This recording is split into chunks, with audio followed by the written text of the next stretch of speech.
Hello children, welcome to असा education. आज हम करेंगे 11वीं क्लास की हिंदी की किताब अंतरा का 19वां चैप्टर घर में वापसी। इसकी हम करेंगे व्याख्या। ये कविता लिखी है धूमिल जी ने। तो आइए देखते हैं इस कविता की व्याख्या क्या होगी। तो जो कवि हैं वो क्या कहते हैं, मेरे घर में 5 जोड़ी आँखें हैं। माँ की आँखें पड़ाव से पहले ही तीर्थ यात्रा की बस के 2 पंक्चर पहिए हैं। पिता की आंखें लो साई की ठंडी शलाखें हैं। तो पिता की आंखें क्या हैं, लोहो साई की ठंडी शलाखें हैं। और बेटी की आंखें मंदिर में दीवट पर जलते घी के 2 दिए हैं। और पत्नी की आंखें आंखें नहीं हाथ हैं जो मुझे थामे हुए हैं। वैसे हम स्वजन हैं, करीब हैं, बीच की दीवार के दोनों ओर, क्योंकि हम पेशेवर गरीब हैं। तो पहले हम देखते हैं इसका संदर्भ और प्रसंग। इसका प्रसंग और संदर्भ क्या होगा, आइए देखते हैं। तो प्रस्तुत अवतरण हमारी पाठ्य पुस्तक अंतरा में संकलित घर में वापसी नामक कविता से लिया गया है और इसके रचयिता सुदामा पांडे धूमिल जी हैं। इसमें कवि ने अभावग्रस्त पारिवारिक संबंधों में आए बिखराव का अंकन किया है। तो इसमें उन्होंने बताया है कि परिवार में जब लोग परेशान होते हैं, दुखी होते हैं, तो किस तरह से परिवार के लोगों में अलगाव आ जाता है, बिखराव आ जाता है। तो एक गरीब परिवार का यहाँ पर वर्णन किया गया है। तो आधुनिक भौतिकवादी युग में धन का अभाव आपसी रिश्ते नातों को तोड़ देता है। इसके परिणाम स्वरूप क्या होता है, एक ही छत के नीचे रहते हुए भी परिवार के सदस्य एक दूसरे से अनजान बने रहते हैं। तो आइए देखते हैं इसकी क्या व्याख्या होगी। तो कवि क्या कहते हैं, मेरे घर में 5 जोड़ी आँखें हैं। माँ की आँखें पड़ाव से पहले ही तीर्थ यात्रा की बस के 2 पंक्चर पहिए हैं। तो पारिवारिक बिखराव का सजीव अंकन करते हुए कवि कहते हैं कि मेरे घर में 5 जोड़ी आँखें हैं, मतलब मेरे घर में 5 सदस्य हैं मुझे मिलाकर। अर्थात जिस घर में मैं रहता हूँ उसमें मेरे समेत कुल 5 लोग हैं। तो उन 5 लोगों में से एक मेरी माँ है। तो माँ की आँखें पड़ाव से पहले ही तीर्थ यात्रा की बस के 2 पंक्चर पहिए हैं।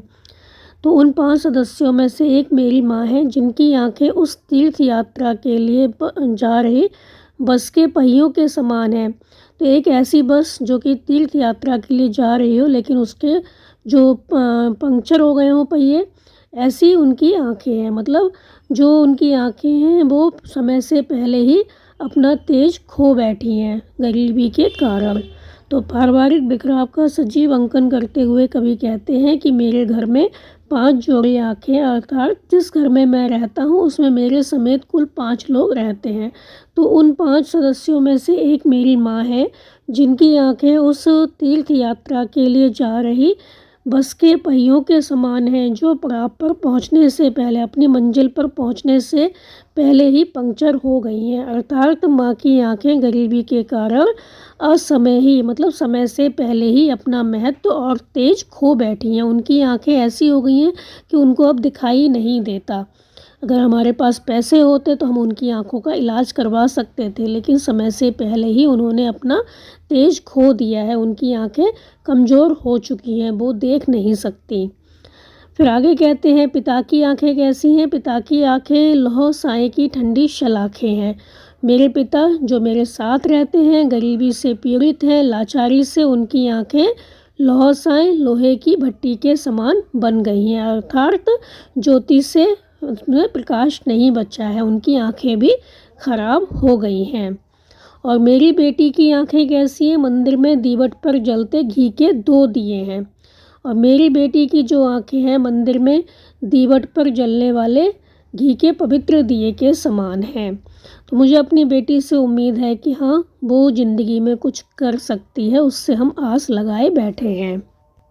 यहाँ तक कवि ने क्या बताया कि पारिवारिक बिखराव का सजीव अंकन करते हुए कवि कहते हैं कि मेरे घर में 5 जोड़ी आंखें हैं। अर्थात जिस घर में मैं रहता हूँ उसमें मेरे समेत मेरे साथ साथ 4 लोग और रहते हैं। मतलब उस घर में कुल 5 सदस्य रहते हैं। उन 5 सदस्यों में से एक मेरी माँ है, जिनकी आंखें उस तीर्थ यात्रा के लिए जा रही बस के पहियों के समान हैं, जो पड़ाव पर पहुँचने से पहले ही पंक्चर हो गई हैं। अर्थात माँ की आंखें गरीबी के कारण असमय ही अपना महत्व और तेज खो बैठी हैं।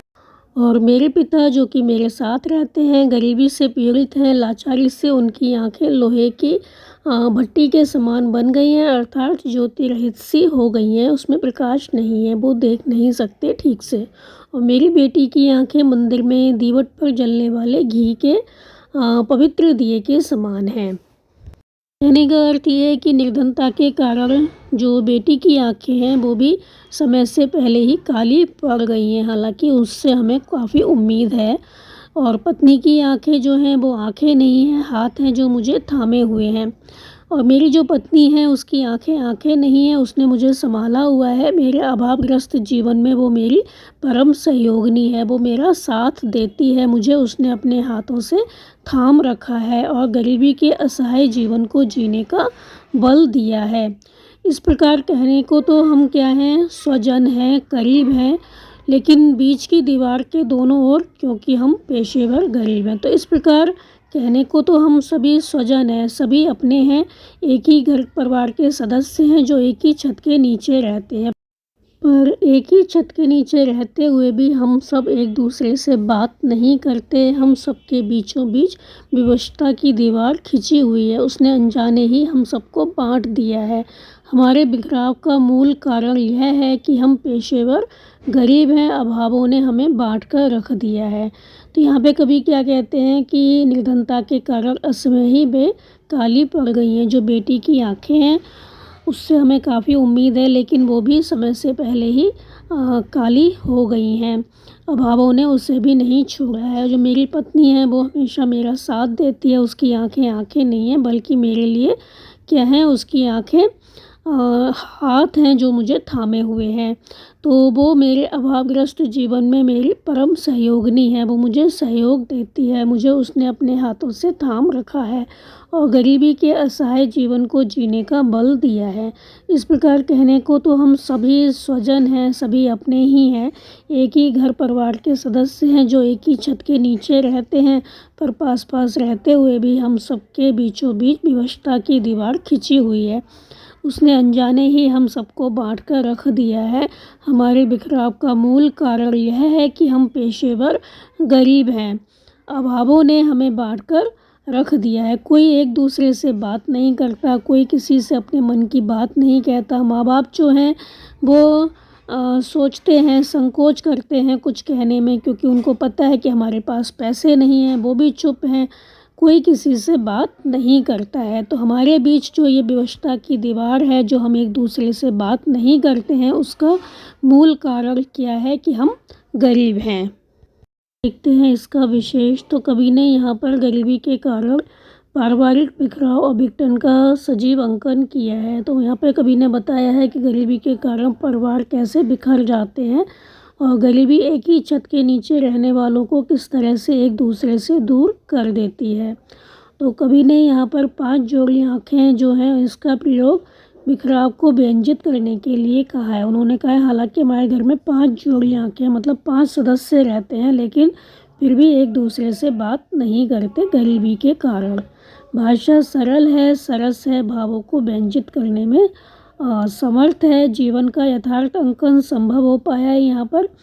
और पेशेवर गरीब शब्द नवीनता लिए हुए है और श्लेष और अनुप्रास तथा रूपक अलंकार है, छंदयुक्त रचना है। इससे आगे का हम करवाएंगे आपको अगली वीडियो में। तो आप यहाँ तक इसको अच्छे से समझ कर याद कर लीजिए और हमारे चैनल असह एजुकेशन को लाइक कीजिए, सब्सक्राइब कीजिए और शेयर करना बिल्कुल मत भूला करिए। Thank you.